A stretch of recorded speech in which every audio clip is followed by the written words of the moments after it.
बात करती हूँ यूपीएससी के दूसरे वीडियो के बारे में। आज जो मैं वीडियो अभी अपलोड कर रही हूँ उसको मैं समझाते जाऊँगी। आप प्लीज़ इसे स्किप मत कीजिएगा और प्लीज़ अंत तक इस वीडियो पर ज़रूर बने रहिएगा। आपको बाद में फ़ायदा होगा, पता चलेगा एग्ज़ामिनेशन हॉल में आपको कि कैसा आपका एक्सपीरियंस रहा। तो प्लीज़ आधे घंटे का रोज़ टाइम दीजिए इस वीडियो पे, ठीक है। अब चलते हैं वीडियो की ओर। अब देखिए, कुछ भी मैं पढ़ाऊँगी एक मेरी जो टेक्निक है, एक्स्ट्रा कुछ मैं आपको डिटेल बताती जाऊंगी। प्रीवियस ईयर के क्वेश्चन भी ले सकती हूँ, मैं करंट से भी क्वेश्चन ले सकती हूँ। वैसे क्वेश्चन लूँगी, वैसे एरियाज पे फोकस करूँगी जो आपके लिए बहुत इंपॉर्टेंट है, ठीक है। तो इसके लिए मैं अलग अलग क्षेत्र से क्वेश्चन लिया करूँगी हर दिन। एक फिक्स नहीं मेरा एरिया होगा, क्योंकि फिक्स क्वेश्चन भी नहीं पूछे जाते हैं, कहीं से भी यूपीएससी में क्वेश्चन पूछे जाते हैं।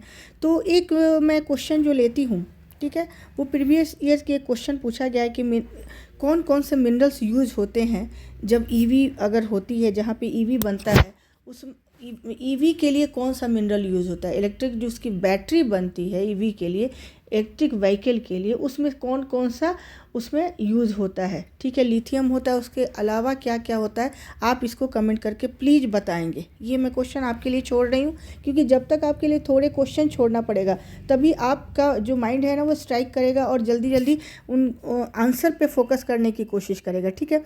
एक क्वेश्चन हम बात करते हैं जो प्रीवियस ईयर क्वेश्चन पूछा गया था 2025 में।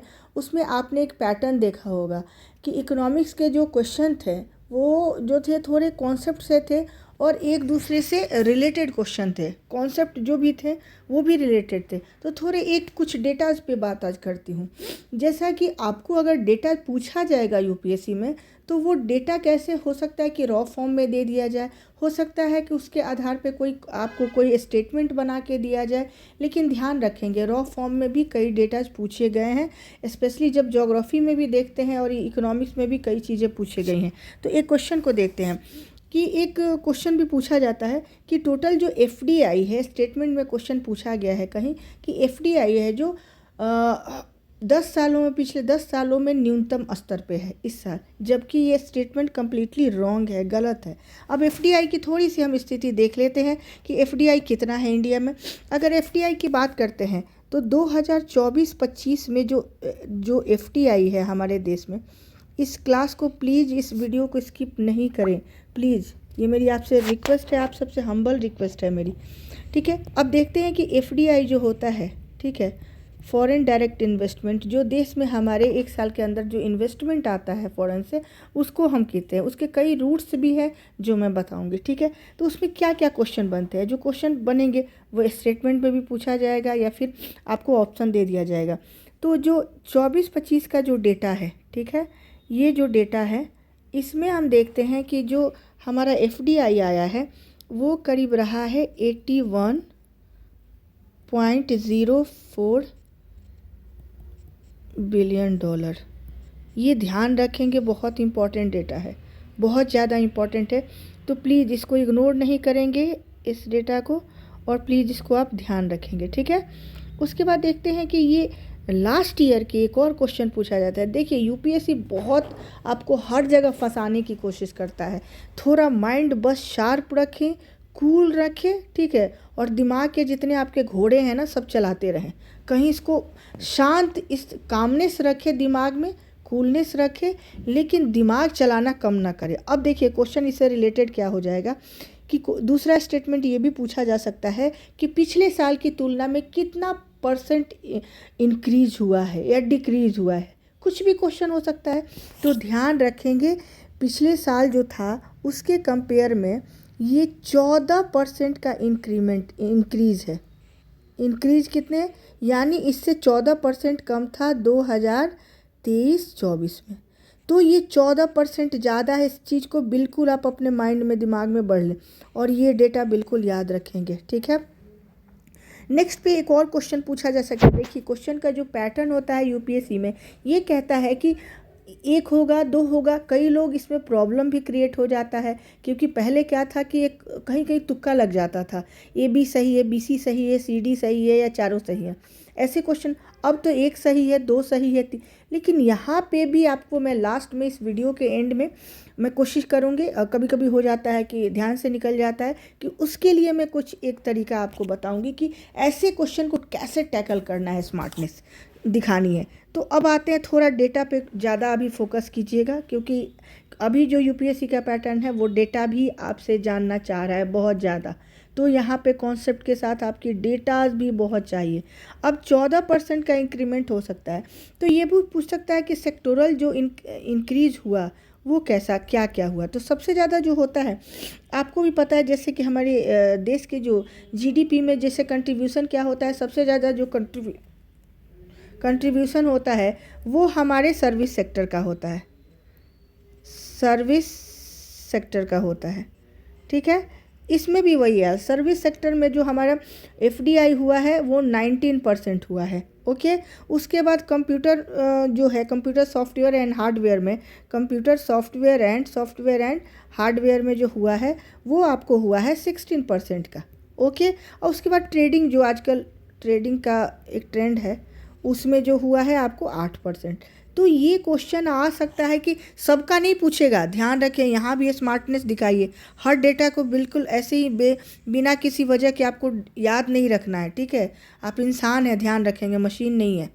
तो यहाँ तक बस याद रख के 19% तक छोड़ देंगे।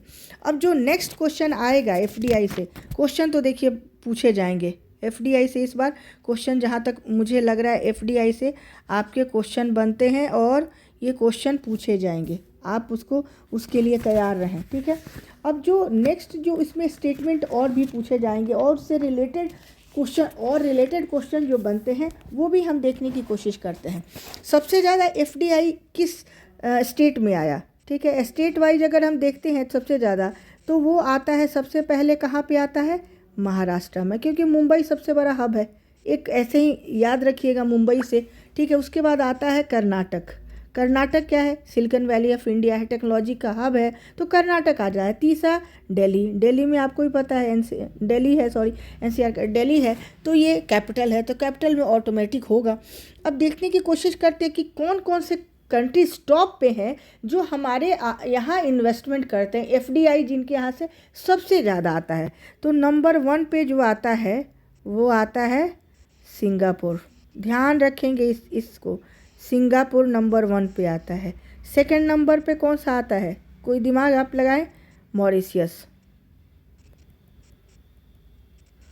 एंड थर्ड वन इज़, थोड़ा सा आप दिमाग चला सकते हैं अपना, यूएसए, जहाँ से हमारा टैरिफ वॉर चल रहा है, बहुत अच्छे से टैरिफ वॉर जंग छिड़ चुका है और चल रहा है। मैं एक दो आपको करंट इंसिडेंट भी रोज़ बताते जाऊंगी, और हाँ अब और करूंगी कोशिश की आपके लिए करंट इवेंट का कम से कम 10 करंट अफेयर्स तैयार करके वैसे रोज़ अपलोड करूँ लास्ट में, जो कि बहुत ज़्यादा इंपॉर्टेंट है। तो हो सकता है कि मैं दो वीडियोज़ अपलोड करना पड़े मुझे। ठीक है, लेकिन आप मेरे वीडियो को प्लीज़ स्किप मत कीजिएगा। ठीक है, अब आते हैं, जानने की कोशिश करते हैं कि एक होता है सीन गैस होता है। ठीक है, ये सीन गैस क्या होता है। सीन गैस के बारे में लास्ट ईयर भी क्वेश्चन पूछा गया, इस बार भी क्वेश्चन पूछा जाएगा, इनडायरेक्टली हालांकि पूछा गया, लेकिन डायरेक्टली नहीं आया था क्वेश्चन, लेकिन ये पूछा जाएगा। जो एक चीज़ होता है सीन गैस क्या होता है। सीन गैस की सबसे पहले समझने की कोशिश करते हैं कि सीन गैस जो होता है ये मुख्य रूप से एक कॉम्बिनेशन है, मिक्सचर है। अब मिक्सचर किस चीज़ का है ज़रा देखने की कोशिश कर लेते हैं। मीथेन है। ठीक है, मीथेन है तो क्या है, इसमें बायो तो है, कार्बन का मटेरियल है, मीथेन वहीं से हमेशा निकलेगा, ध्यान रखेंगे। उसके बाद क्या है, दूसरा हाइड्रोजन है। अगर आपको केमिकल फार्मूला याद है तो कितना, NH4 हाइड्रोजन हो गया H2 एंड आपको CO2। ठीक है, और दूसरा जो होता है यही होता है मेन। ठीक है, तो ये मेन होता है इसमें सीन गैस में। सीन गैस को याद कर लेंगे। ठीक है, ध्यान से इसको याद कर लेंगे। अब एक और चीज़ आता है इसके रिलेटेड चीज़ें, एक जब आप फैक्ट पढ़ें, एक क्वेश्चन पढ़ें, तो ध्यान रखें कि उससे रिलेटेड 5 आप कॉन्सेप्ट या फैक्ट तुरंत याद कर लें, तुरंत, उसको अलग अलग से नहीं करने की ज़रूरत है।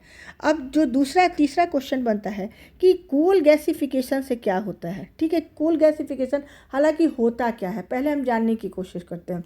जो कोल गैसिफिकेशन क्या होता है कि जैसे कोल को जब भी, ठीक है, इसके कुछ पर्पस होता है, इसका इंडस्ट्रियल पर्पस में यूज होता है, केमिकल पर्पस में यूज होता है, मेन इंडस्ट्रियल पर्पस में यूज होता है। तो जब भी कोल को कार्बन डाइऑक्साइड या फिर आपको एयर के एब्सेंस में जब उसको किया जाएगा, गर्म किया जाएगा, ठीक है, तो उससे प्राप्त होता है। इसका निर्माण जो होता है, जो हाइड्रोजन निकलता है, ठीक है, मेन जो हाइड्रोजन निकलता है कोल गैसिफिकेशन से क्या होता है, कोल गैसिफिकेशन से अब मैं इसको पूरा डिटेल में भी आपको समझाते जाऊंगी। आप एक बार मेरे को कमेंट करके ज़रूर बताएंगे कि आपको किस टाइप के क्वेश्चन चाहिए। जितनी भी आपको चीज़ें चाहिए आप कमेंट में जब तक नहीं लिखेंगे तब तक मुझे पता नहीं चलेगा कि आपको किस फॉर्मेट में क्वेश्चन आंसर चाहिए।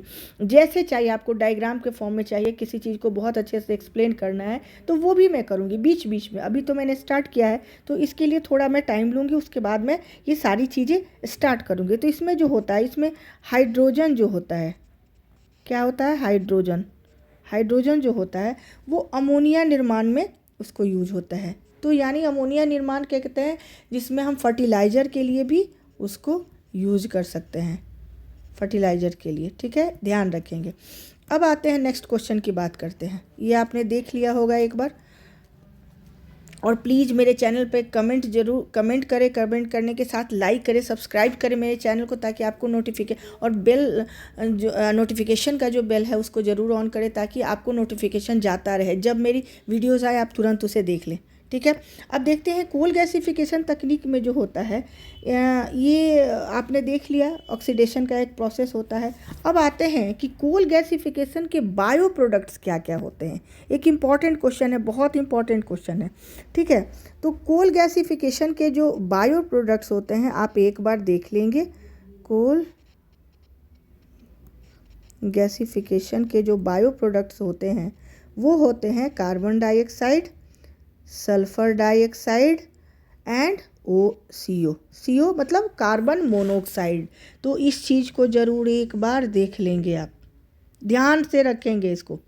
ठीक है, अब देखिए अब कोल गैस जो है वो किन किन चीज़ों का मिश्रण है। ठीक है, कोल गैस किन किन चीज़ों का मिश्रण है, मिक्सचर ऑफ मीथेन, ध्यान रखेंगे, मैंने बोला था बायो प्रोडक्ट हो, methane, carbon monoxide and hydrogen. ठीक है, ये हाइड्रोजन, इन चीज़ों का तीनों चीज़ों का मिश्रण है कोल गैस। ठीक है, गैसिफिकेशन तो अलग है, कोल गैस जो मिक्सचर है इनका मिक्सचर है। ठीक है, अब आते हैं एक आपने वर्ड सुना होगा, एक्टिवेटेड कार्बन जो होता है उसके मल्टीपल यूजेस हैं, बहुत ज़्यादा यूजेस हैं, लेकिन क्या इसका पर्पस है, इसको क्यों तैयार किया जाता है। ये तैयार किया जाता है, एक छोटा सा इसमें बता देती हूँ। ये चारकोल समझ रहे हैं कैसे बनता है। चारकोल की बात हम करते हैं, सबसे पहले क्या होता है कि जैसे चारकोल को कैसे बनाते हैं, या फिर वुड कोई है, या फिर नारियल का जो वो होता है ऊपर का शेल होता है, उससे चारकोल बनाते हैं। जब चारकोल बनाने के बाद चारकोल को एक्टिवेट किया जाता है। ठीक है, एक्टिवेशन उसका कैसे होता है, हीटिंग विथ स्टीम और केमिकल। जैसे आपने चारकोल ले लिया, चारकोल, ठीक है, ये चारकोल है, इसको क्या करेंगे, एक्टिवेट करेंगे, चारकोल को एक्टिवेट करेंगे। अब इसको एक्टिवेट करने के लिए क्या होता है कि भाप जो होता है ना, स्टीम, भाप के साथ कुछ केमिकल मिलाए जाते हैं। अब वो केमिकल कौन कौन से हो सकते हैं, कैल्शियम क्लोराइड हो सकता है, कैल्शियम क्लोराइड हो सकता है, और दूसरा या फिर सल्फ्यूरिक एसिड हो सकता है। ठीक है, सल्फ्यूरिक एसिड हो सकता है। ये दोनों को जब स्टीम के साथ मिलाएंगे चारकोल को, तो क्या बनता है, आपको जो बनेगा वो एक्टिवेटेड कार्बन बनेगा। अब ये एक्टिवेटेड कार्बन क्या होता है, मान लीजिए कि कार्बन है, ये एक छोटा सा कार्बन का कोड। इसमें क्या हो, उसका ये मिलाने के बाद स्टीम और ये दोनों या कोई एक, नॉट दोनों, एक मिलाने के बाद इसकी क्या सरफेस का जो एरिया होता है उस चारकोल का वो बढ़ जाता है। अब कैसे बढ़ेगा ये भी क्वेश्चन है, ठीक है। एक्सपेंशन होगा, लेकिन कैसे होगा, इसमें पोर्स बहुत सारे बन जाते हैं, ठीक है।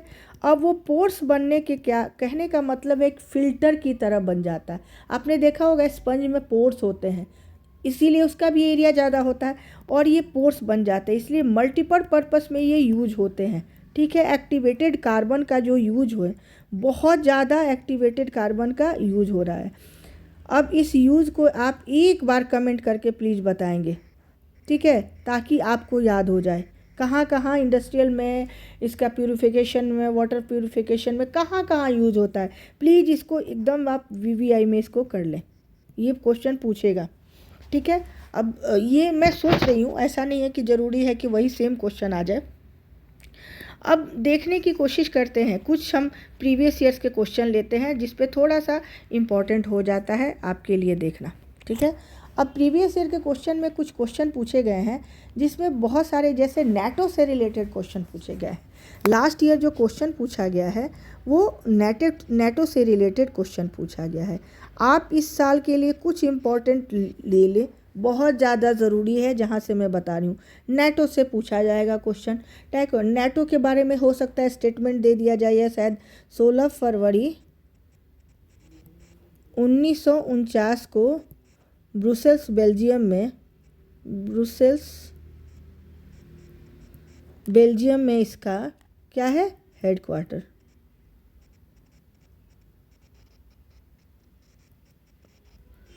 ब्रुसेल्स बेल्जियम में।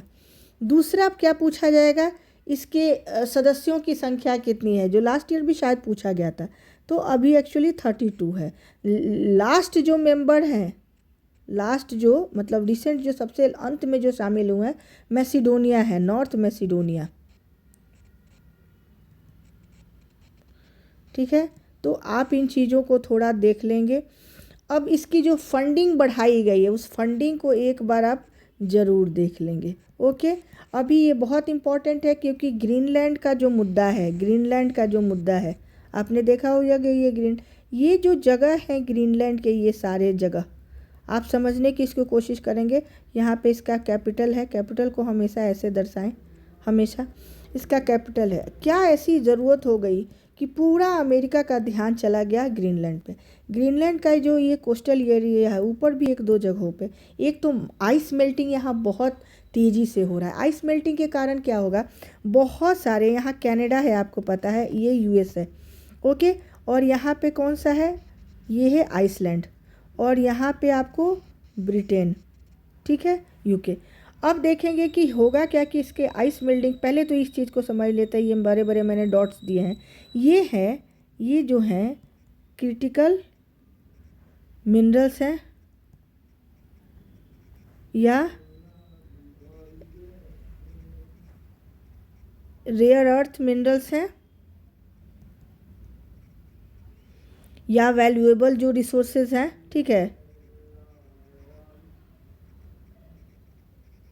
वैल्यूएबल रिसर्च, जिसमें कहा जा रहा है, माना जा रहा है कि वर्ल्ड का सबसे ज़्यादा जो लिथियम है, यहीं पे आपको कुछ समय के बाद पता चलेगा, लिथियम यहाँ सबसे बड़ा जो उसका रिज़र्व है वर्ल्ड वाइड लिथियम का, ये आपको ग्रीनलैंड में मिलेगा। लिथियम है, यहाँ निकेल है, गोल्ड है, कॉपर है, बहुत सारी, टाइटेनियम की बहुत ज़्यादा अबंडेंस है यहाँ पे, तो इसलिए ये हो गया पहला कारण ये है।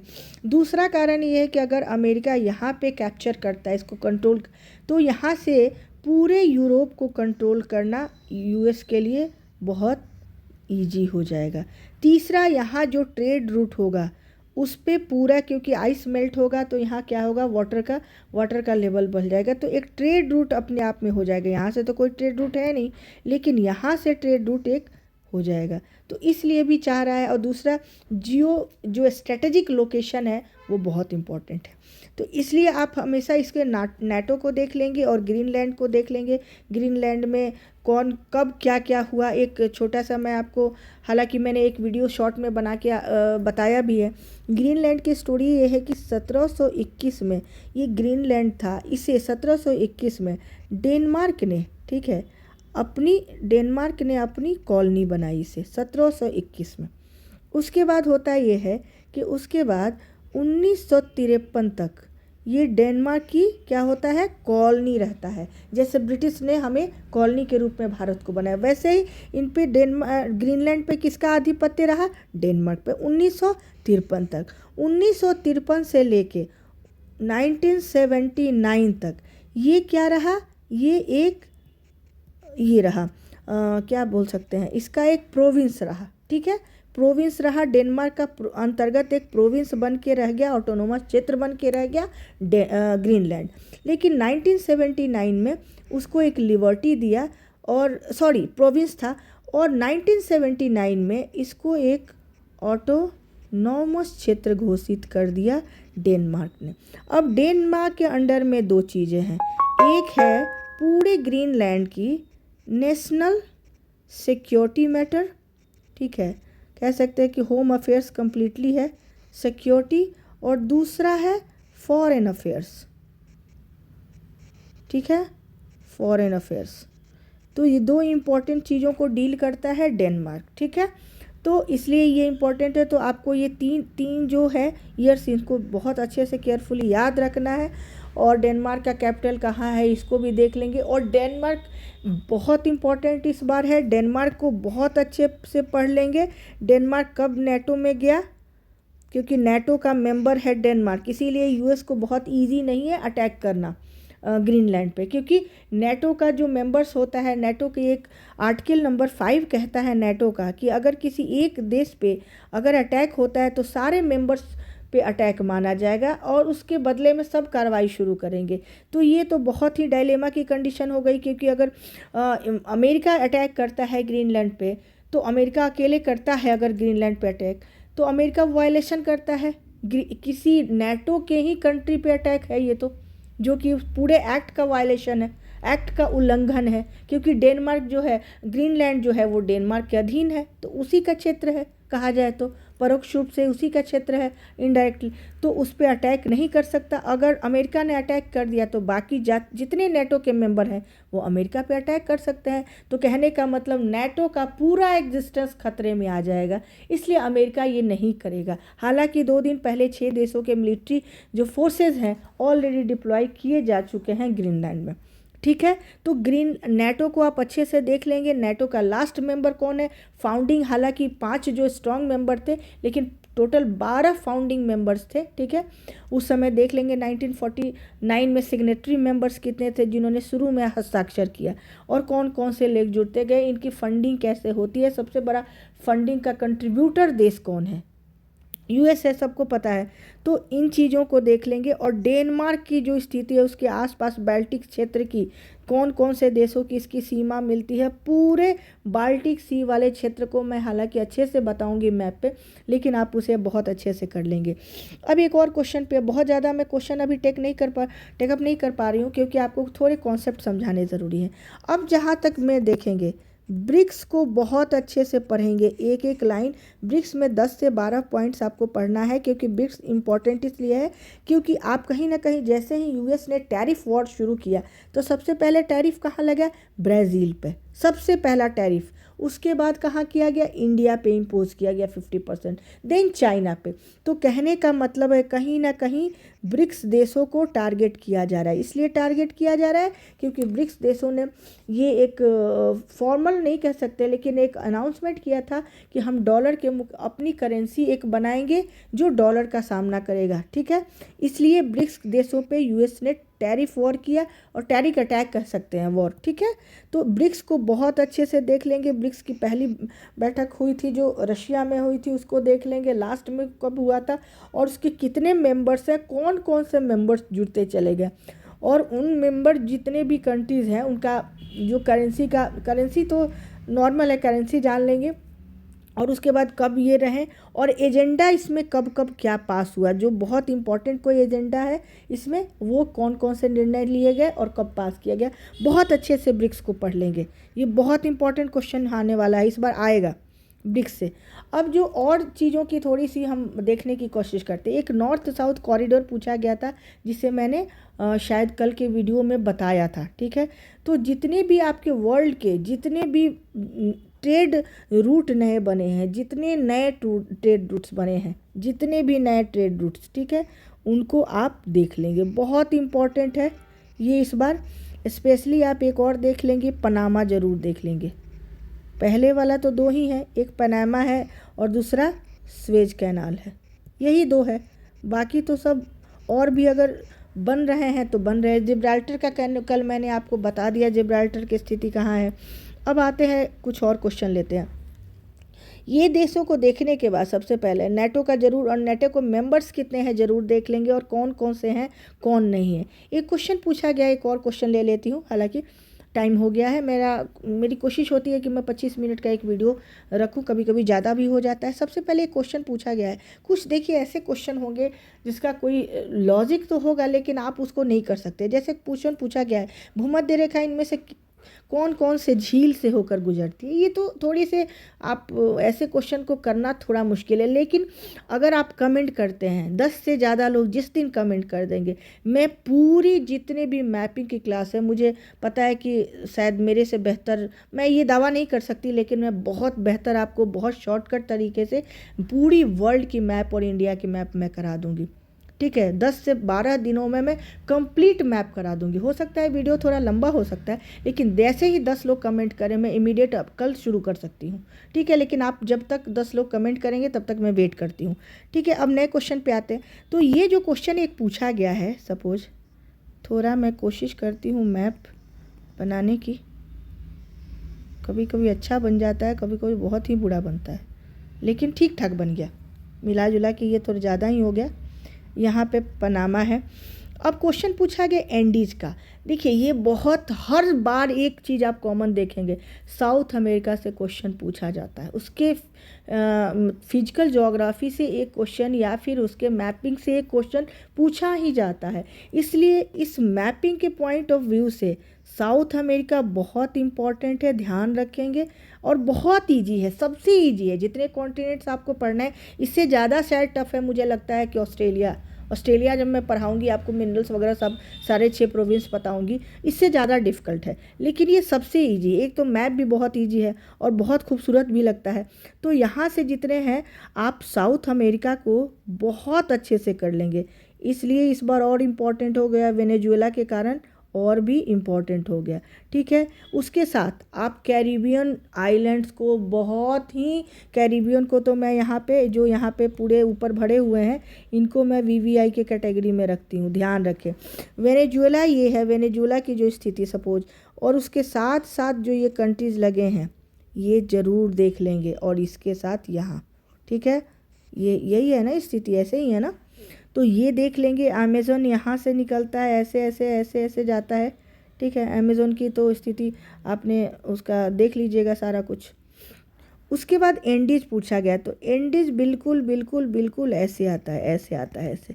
तो एंडीज जो गुजरता है, ठीक है, वो सारे देश कौन कौन से हैं मैं बता दूंगी, लेकिन होता क्या है कि सारा कुछ आपको बताने के बाद आप बिल्कुल, क्या होता है, दिमाग कभी कभी फ्रीज हो जाता है कि कितना सब कुछ तो मिल रहा है, और नेट पे तो सारी चीज़ें इतनी अवेलेबल है कि थोड़ा सा आपके लिए भी आप भी लेजी हो जाते हैं। तो ऐसा मत कीजिए, मैं इसकी पूरी मैपिंग पढ़ाऊँगी, एंडीज पढ़ाऊँगी, और जो भी सबसे ज़्यादा इस बार वर्ल्ड वाइड जो चीज़ें इंपॉर्टेंट है ज्योग्राफी में ध्यान रखेंगे, वो मिनरल्स एंड के एरियाज़ बहुत इम्पॉर्टेंट है। ये इसको मैं वीवीआई पे रखती हूँ। इनके जो क्षेत्र हैं कहाँ कौन सा पाया जाता है पूरे वर्ल्ड वाइड, इंडिया के कॉन्टेक्स्ट में तो नॉर्मली आपको पता ही होता है। इंडिया के कॉन्टेक्स्ट में कुछ बदलने वाला वैसा है नहीं, कुछ नया कुछ मिला नहीं है 2025 में। तो जो ये वर्ल्ड वाइड जितने हो, चाहे मिडिल ईस्ट की बात करें, चाहे वेनेजुएला की बात करें, चाहे Caribbean is very very important, ठीक है। लैटिन अमेरिकन जो है वो भी इम्पॉर्टेंट है, कैरिबियन बहुत इम्पॉर्टेंट है। और थोड़े से हम देखने की कोशिश करेंगे, कोशिश यहाँ भी मैं मैं कोशिश छोड़ती नहीं हूँ, करते रहती हूँ, मेरी आदत है एक पुरानी, बने ना बने मेरे से। ठीक है, थोड़ा सा गड़बड़ हो गया यहाँ। ये जो अफ्रीकन है, अफ्रीका का ये क्षेत्र है। ठीक है, थोड़ा नीचे का भी एक बार और ले लेते हैं, 2 क्षेत्र, बहुत इम्पॉर्टेंट है ये मिनरल्स के पॉइंट ऑफ व्यू से, बहुत इम्पॉर्टेंट ये दोनों क्षेत्र है। हालांकि यहाँ जब नाइजीरिया के पास ये गड़बड़ हो गया ना, यहाँ ऐसे है, नाइजीरिया के पास जब जाएंगे तो यहाँ ऑयल की बहुत ज़्यादा है। ठीक है, इधर गोल्ड कोस्ट है, ऑयल है, घाना, सब कुछ है, लेकिन सबसे ज़्यादा इम्पॉर्टेंट ये क्षेत्र हो गया। यहाँ निकल सब बहुत ज़्यादा है वर्ल्ड का। हालांकि आप निकल की जब बात करते हैं तो ये हडसन बे है, कहाँ, कनाडा। ठीक है, कनाडा का जो हडसन बे के पास ये सडबरी की खान जो है वो निकल के लिए फेमस है। लेकिन यहाँ भी है पूरा जायरे क्षेत्र जो बड़ा पड़ा है, और ये तो क्षेत्र आपको भी पता है, गोल्ड, डायमंड, कोल सबके लिए है, प्रिटोरिया के पास वाला जगह। तो इसको मैं एक एक करके, लेकिन प्लीज़ आप मेरे चैनल को जितना ज़्यादा लाइक करेंगे, जितना ज़्यादा सब्सक्राइब करेंगे, जितनी तेज़ी से, उतनी तेज़ी से मेरे को भी एक मोटिवेशन मिलेगा कि मैं ज़्यादा से ज़्यादा आपके लिए क्वेश्चन लाऊं। और आप मेरे एक वीडियो को देख सकते हैं जो मैंने यूपी पीसीएस के लिए बनाया था, और उसमें पीटी का आप देख सकते हैं कि मैंने उसके नेक्स्ट डे ही ये वीडियो अपलोड किया था कि पीटी में कैसा रहा। जितनी चीज़ें मैंने स्ट्रेटेजी समझाई थी, बहुत ज़्यादा क्वेश्चन मैंने अपलोड नहीं किया था, लेकिन बहुत सारी स्ट्रेटेजी बताई थी, और सेम बहुत सारे क्वेश्चन वहीं से आए जहाँ जहाँ से मैंने जो जो क्षेत्र बताए थे। तो प्लीज़ आप मेरे चैनल पर बने रहिए। ठीक है, और तब तक के लिए थैंक यू।